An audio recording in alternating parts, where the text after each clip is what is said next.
Ratusan warga korban banjir di Desa Karangligar, Kecamatan Teluk Jambe Barat, Karawang, Jawa Barat mulai terserang penyakit. Sementara banjir masih merendam ratusan rumah warga yang berada di 2 dusun.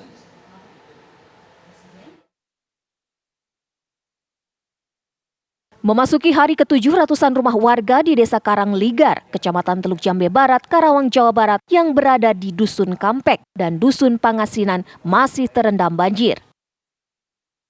Sebagian lokasi sudah mulai berangsur surut, namun kondisi ketinggian air banjir saat ini masih cukup tinggi. Bahkan yang terparah, masih ada lokasi yang terendam banjir dengan ketinggian mencapai 1 meter. Dari pantauan udara, air banjir yang merendam permukiman warga tampak sudah menghitam. Diketahui air banjir ini mulai menimbulkan bau tak sedap.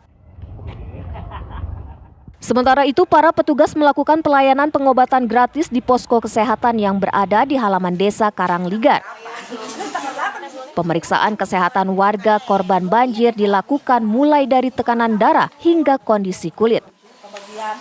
Hasil pemeriksaan, rata-rata warga mengalami penyakit gatal-gatal, pusing, juga mual. Jadi keluhan paling banyak itu gatal-gatal. Tapi kalau yang datang ke posko ini mereka rata-rata hipertensi, gatal-gatal, ispa, kemudian kadang ada yang sudah mulai puyeng-puyeng, demam dan sebagainya. Oh iya dok, sama dok.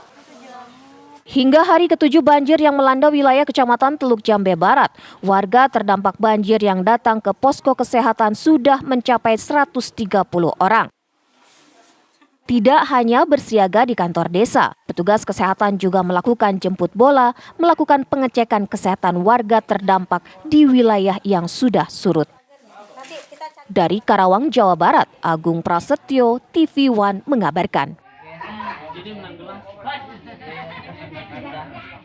Banjir yang merendam 4 kecamatan di Kabupaten Karawang, Jawa Barat sudah memasuki hari ke-7. Kondisi terkini banjir yang melanda wilayah Karawang, pemirsa, akan disampaikan rekan kami Agung Prasetyo. Silakan Agung. Ya, terima kasih Tisha, Alfat, juga pemirsa. Hari ini merupakan hari ke-7 banjir yang melanda di wilayah Desa Karangligar atau tepatnya di Dusun Pangasinan dan Dusun Kampek. Dan kondisi genangan air banjir saat ini memang masih cukup tinggi dan di tempat kami mengabarkan saja sekitar 30 cm. Namun kalau jika kami mengarah ke arah dalam ke tempat pemukiman warga lagi, ketinggian air masih cukup tinggi sekitar 1 meter lebih. Dan memang untuk kondisi banjir pada hari ke-7 ini berbeda jika dibandingkan pada hari ke-3 dan ke-4. Kondisinya sudah mulai berangsur surut, tetapi beberapa lokasi banjir masih menggenangi. Sedikitnya ada 441 rumah yang berada di 2 dusun, yakni Dusun Pangasinan dan Dusun Kampek. Dan untuk warga yang memang sebelumnya ada rumah-rumah warga yang sudah surut, tetapi air kembali naik pada pukul 3 dini hari tadi dan ketinggian mencapai sekitar 40 cm. Dan warga juga terpaksa kembali mengungsi ke tempat pengungsian yang berada di posko banjir yang berada di Balai Desa Karangligar. Dan dapat kami informasikan untuk terdampak banjir yakni ada 441 rumah dan 1.600 jiwa atau orang yang mengungsi, baik ini mengungsi di posko pengungsian yang disiapkan oleh pemerintah daerah dan pemerintah pusat yang berada di Balai Desa. Selain itu juga warga mengungsi di tempat saudara dan di tempat-tempat yang lebih aman. Dan memang untuk aktivitas juga warga sangat terganggu di hari pertama hingga saat ini. Warga terpaksa yang masih terdampak tidak bisa melakukan aktivitas seperti kerja ataupun melakukan aktivitas lain.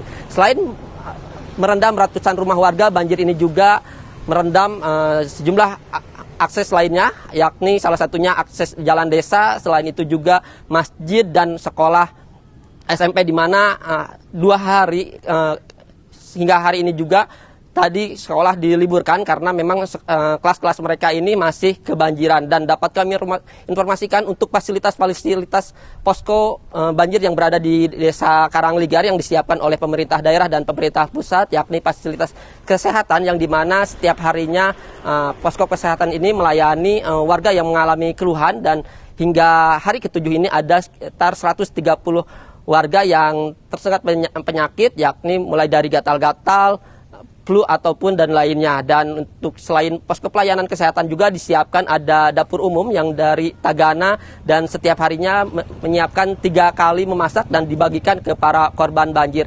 Selain itu dapat kami informasikan untuk banjir ini diakibatkan dari luapan Sungai Citarum dan Sungai Cibeet. Meski di wilayah Karangligar ini tidak hujan, tetapi jika terjadi di hulu Sungai Cibeet terjadi hujan, akibatnya akan meluap ke ratusan rumah warga yang berada di Desa Karangligar. Sementara itu yang dapat kami kabarkan di Desa Karangligar, kembalikan ke Anda di Studio Tisha.